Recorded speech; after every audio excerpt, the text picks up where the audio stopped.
Sudah berkenalan dengan Indah, gadis belia yang hidup di tengah keluarga yang tak tahu bahaya pernikahan di usia dini. Indah, hidupnya tak seindah namanya. Di usianya yang masih belia, Indah dipaksa menikah oleh kedua orang tuanya.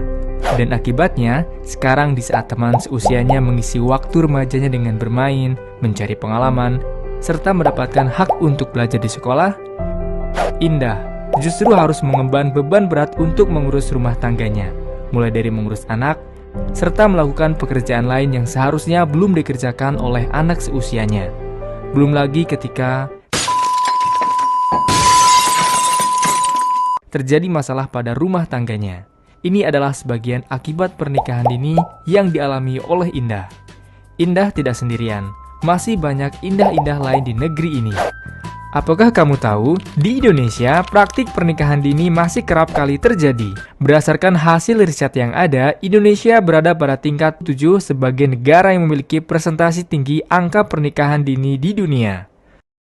Dalam lingkup ASEAN, Indonesia berada pada urutan kedua setelah Kamboja. Banyak faktor yang menyebabkan terjadinya praktek pernikahan dini. Di antaranya, faktor ekonomi. Keluarga yang kurang mampu cenderung menginginkan anaknya untuk cepat menikah dan beranggapan agar beban ekonomi keluarga berkurang ketika anaknya sudah berumah tangga.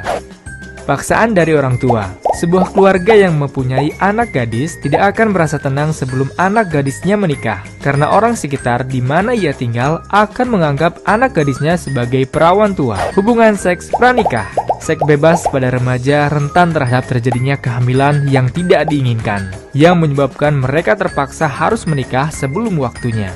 Pernikahan dini dapat membuat dampak negatif terjadi, baik dari dampak sosial, psikologis, bahkan sampai pada fisik. Kondisi buruk demikian yang paling rawan mengalami adalah pihak perempuan.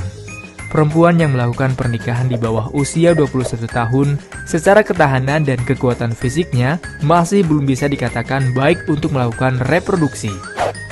Hal ini beresiko terjadinya beberapa penyakit seperti infeksi pada kandungan dan kanker serviks.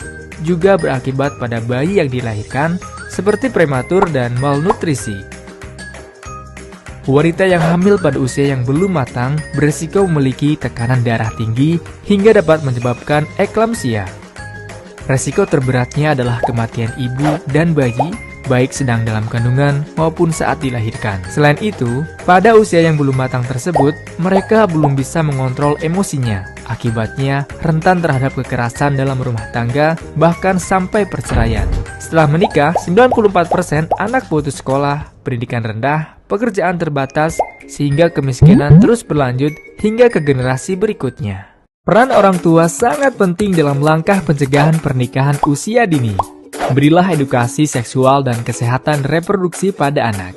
Berilah pemahaman agama sejak dini sehingga akan menjauhkan anak dari hal-hal yang kurang baik.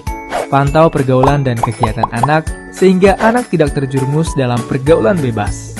Maka dari itu, mari kita cegah pernikahan dini dengan menikah di usia yang ideal. Minimal 21 tahun untuk perempuan dan 25 tahun untuk pria.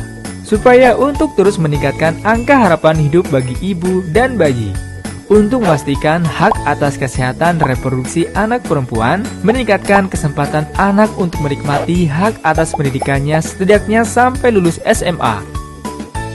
Gapailah cita-cita kalian dan cegah pernikahan dini demi masa depan yang lebih baik.